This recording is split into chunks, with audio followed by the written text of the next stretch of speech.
Hey, what's up guys, it's Strategic Sam here and welcome back to another video. Now in my last video I said in my last tips and tricks, if it did really well I would do Prison Edition. I took a look at the information and the analytics. That video has over 6,000 views with over 200 likes. That has really surprised me. So I'm really glad that you guys liked that video, and here we go. We're going to be here with a Prison Edition.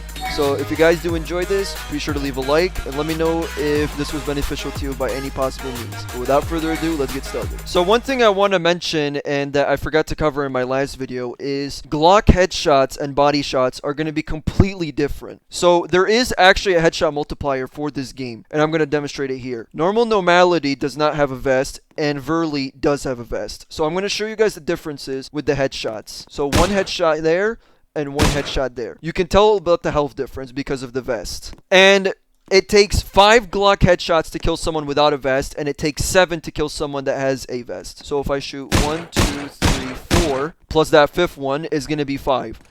Now if I shoot Ver 7 times, but now it's going to be 6 because I already shot her once. 1, 2, 3, 4, 5, 6. So vest does protect you from basically anything in the prison. But the thing is, Glock headshots and body shots are a thing. So now with body shots, for a normal person that does not have a vest, it takes 7 hits in the body. And I'm going to show you here.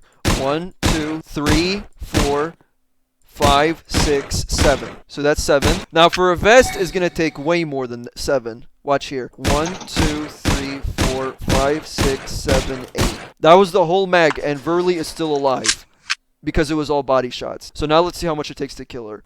9, 10. So it takes 10 body shots. So the vest does really help, actually. So that's the Glock headshots multiplier. This doesn't apply with the tactical shotgun or the sawed-off back in the regular streets, but it does apply to Uzi. So only Glock and Uzi are what it applies to. So now I'm going to show you guys a couple tips and tricks that you can use for the prison. So watch closely. One of the beneficial ones, and that is used a lot, is these light beams right here. Because if you stand inside of them, you can basically protect yourself from any angle of being shot. Because you can shoot out, but the thing is, they can't shoot in. Because the bullet stops right at the light beam. So I'm going to show you guys a demonstration here. So now let's say that Normality, it tries to shoot me while I'm inside the light beam.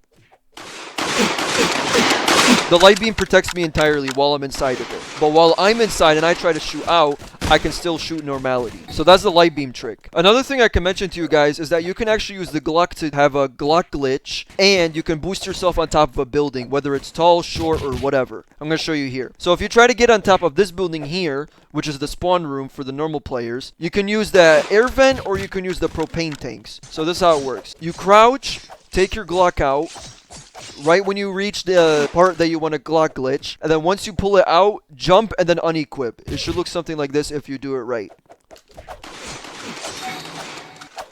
And it will boost you up, and you can use it to go on top of the roof.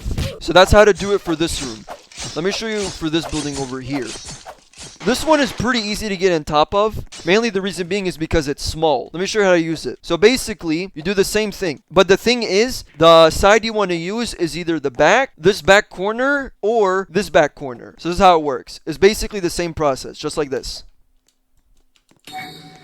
And you're going to be on top. You can also do it on top of the cell block, but the cell block is more advanced because you have to go a lot higher compared to the first and the second building that I showed you. Mainly the best places to do it are either the front of the building or these corners right here. This is how it's going to look. And that's what it's going to look like. Now rotation wise, it's going to be really hard to rotate in this map considering it's very small. But let me show you guys a few places that you can use.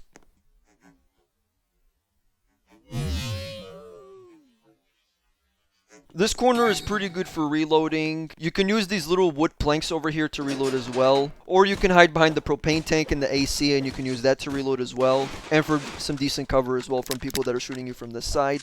And for the cell block inside over here, usually not many people come in here, but usually this is where banned people have 1v1s. But the thing is, if you're trying to fight in here, do not go inside one of the cells because once they close that door, you're pretty much trapped in there until you reset. The only cell that'll actually be slightly beneficial to you if you go inside of is this first one over here to the left, right when you walk in. Because it has this little hole over here which you can use to get right out or right in. Just like this.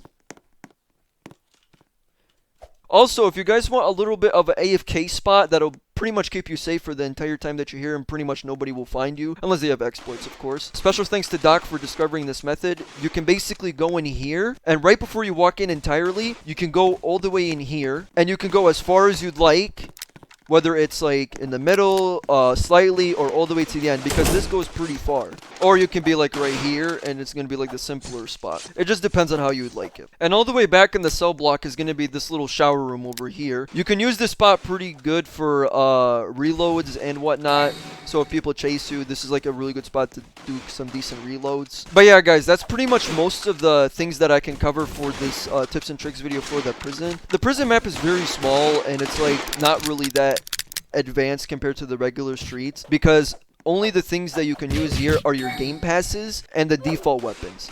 Pretty much that's going to be the knife, the fist, and your game passes that you own. So pretty much any game pass that you own for the streets will get converted and put into your inventory right when you join the prison. The things that are regularly found in the streets won't be here, and you won't really be able to find them. So things like golf club, stop sign, crowbar, sawed off, Uzi, those things you won't be able to find them here. Pretty much the prison, you can only use what you own. Also, guys, there's one more thing I almost forgot to mention. So like, let's say you're on top of one of these buildings and you get put, or you go in this little area right here in between the fences. But let's say you want to go out and you want to go back to the regular map, or you want to go over here. I don't know if you'll be able to make it over here using this method, but you can definitely use it for this method over here. Let me show you. So like, let's say you want to go back to the regular map. Go to one of these watchtowers and then just climb up it like this. But just make sure you time your jumps right with your aligning and your jumping. And once you do it right, you can make it to a decent level like right here, and you can just sprint inside the map just like that. Also, another thing I forgot to mention, you guys, is the physics in the prison are pretty much the same as my old tips and tricks video, except the Glock glitching. That's literally the only difference. But the thing is, there was an update to the streets not too long ago that pretty much changed a lot of physics, such as melee and guns and reloading and reload duration. Those things pretty much got changed. But just know that those things that got changed will not be affected in the prison. Everything that was originally in the prison the way it was before the update is the same. The only thing that pretty much got changed is the physics in the normal streets. But yeah, guys, that pretty much wraps up my tips and tricks video on the prison. I really do hope that you guys found this beneficial in any type of way. Let me know down in the comment section if you guys have any other tricks or anything else that you want to mention. I really do hope that this video has helped you out. And yeah, I'll catch you guys in the next video. Catch you guys around.